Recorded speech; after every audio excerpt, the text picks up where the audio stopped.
आज होगा प्रतिलेखन संख्या 3 रमधारी गुप्ता खंड 2 का। तो आप लोग रेडी हो जाइए, स्पीड रहेगा 70 के आसपास में, ठीक है। तो चलिए डिक्टेशन स्टार्ट होगी 3 सेकंड बाद।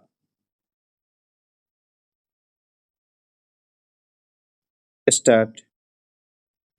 आइए आज हम अपने विचारों को उस दिन तक ले जाएं जब हमने गणराज्य की घोषणा की थी।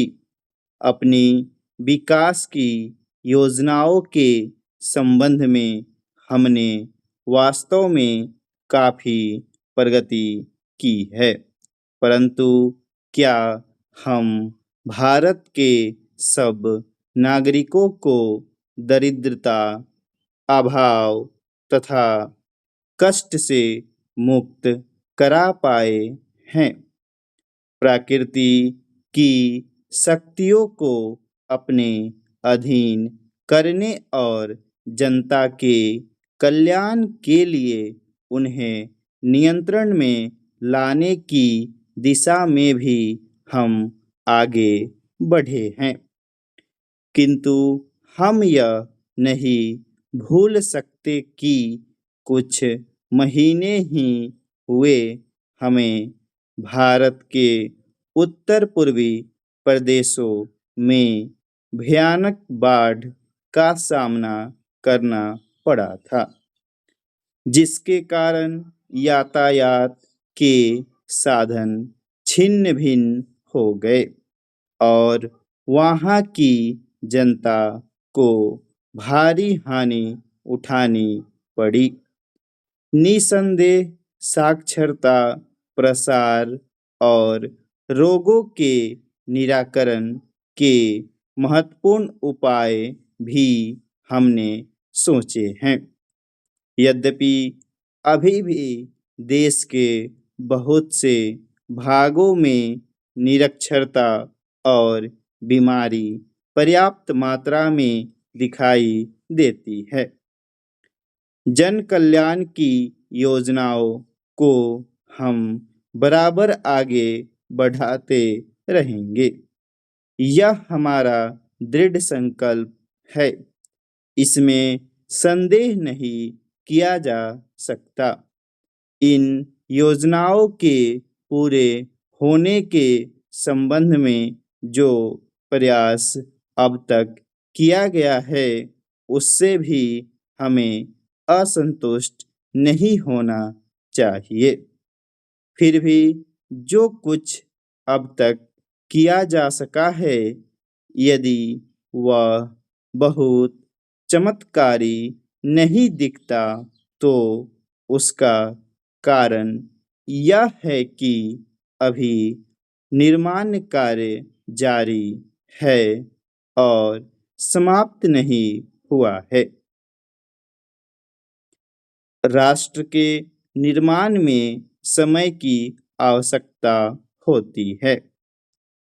आज भारत गणराज्य दिवस है और भारत जैसे प्राचीन राष्ट्र के इतिहास में 5-7 वर्ष की अवधि एक स्वल्पकाल है। आइए अब हम विगत वर्ष की घटनाओं पर नजर डालें और यह देखें कि विकास के कार्यों और निर्माण योजनाओं की दिशा में हम कहाँ तक आगे बढ़ सके हैं। Paragraph change.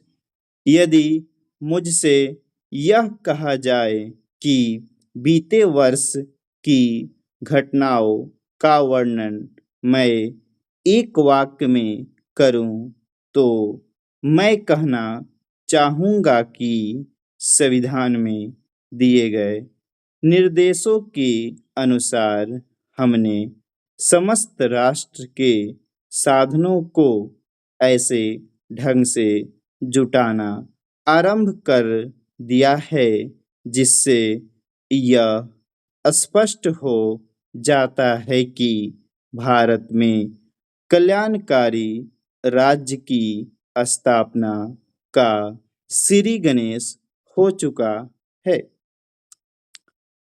पिछले वर्षों में हमने जो संकल्प और दावे किए थे, अब वे मूर्तिमान होने लगे हैं। इसलिए अब यह समझना कठिन नहीं है कि राष्ट्र किधर जा रहा है और आगामी 10 या 15 वर्षों में हम किस स्थिति में होंगे। महान नदी घाटी योजनाओं पर कार्य बराबर जारी है। इनमें से एक योजना भाखड़ा नंगल योजना से बहुमूल्य पानी और बिजली पंजाब, पेप्सू तथा राजस्थान के भागों को मिलने भी लग गई है। दामोदर घाटी योजना से कुछ समय हुआ बिजली प्राप्त होने लगी थी और हीराकुंड, चंबल तथा दूसरी महान योजनाओं की भांति यह योजना भी यथेष्ट रूप से आगे बढ़ रही है।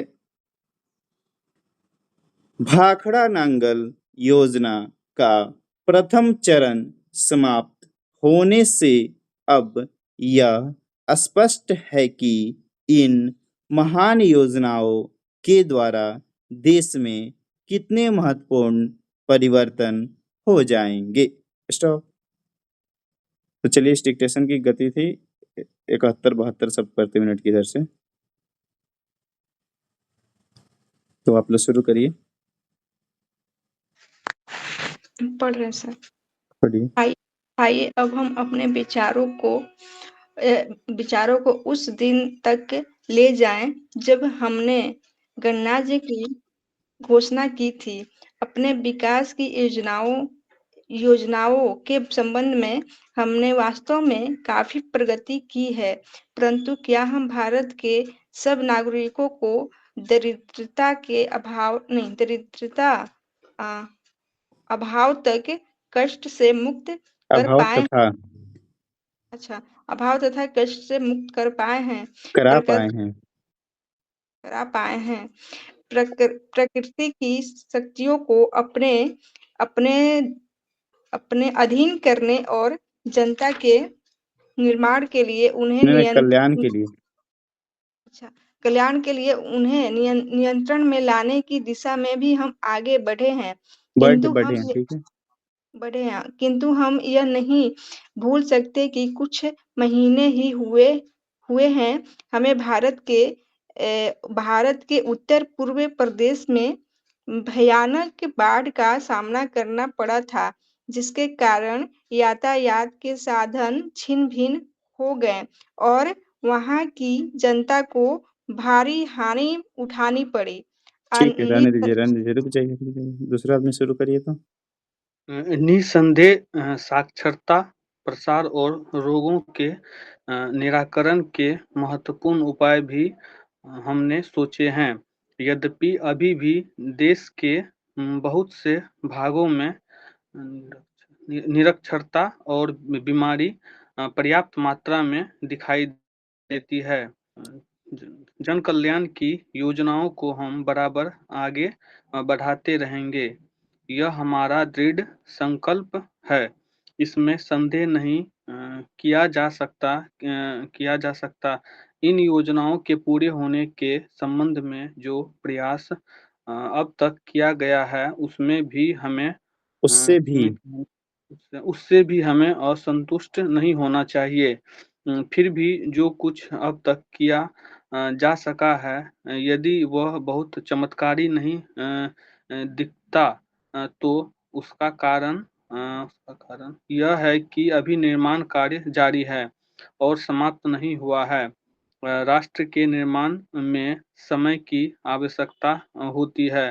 आज हमारा गणराज्य दिवस है और भारत जैसे जैसे प्राचीन राष्ट्र के इतिहास में 5-7 वर्ष की अवधि स्वल्पकाल एक स्वल्प काल है। आइए अब हम विगत वर्ष की घटनाओं पर नज़र डालें और यह देखें कि विकास के कार्यों और निर्माण योजनाओं की दिशा में हम कहाँ तक आगे बढ़ सके हैं। ठीक है, रुक जाइए। यदि स्टॉप। चलिए दूसरा कोई शुरू करिए तो यहाँ से। यदि मुझसे यह कहा जाए कि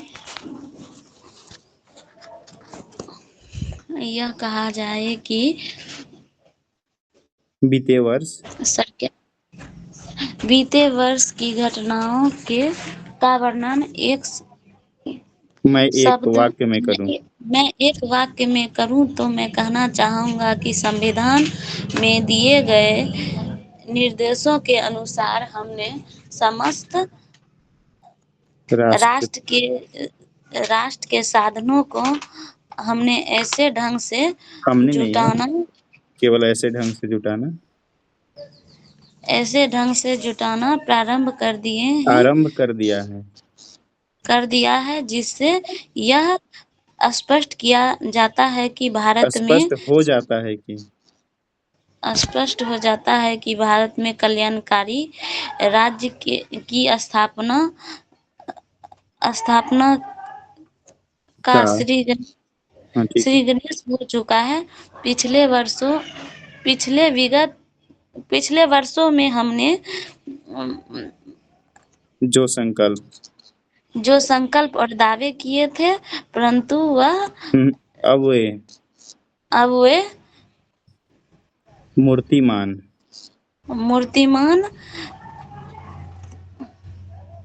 होने लगे हैं। इसलिए अब यह समझना कठिन नहीं है कि राष्ट्र किधर जा रहा है और आगामी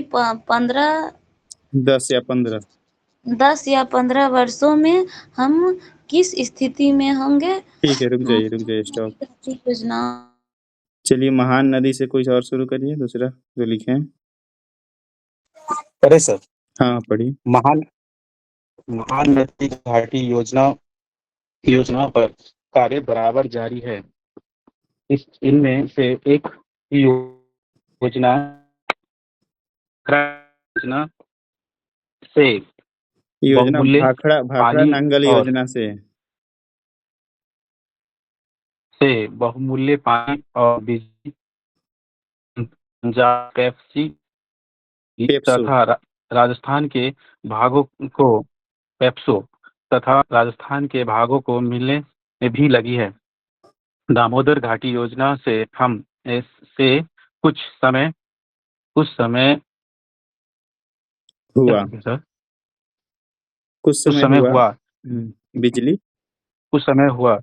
बिजली प्राप्त होने लगी है और लगी थी और हीराकुंड चंबल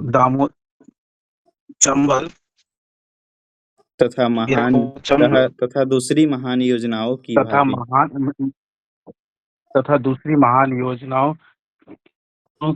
की भांति यथेष्ट रूप से यह योजना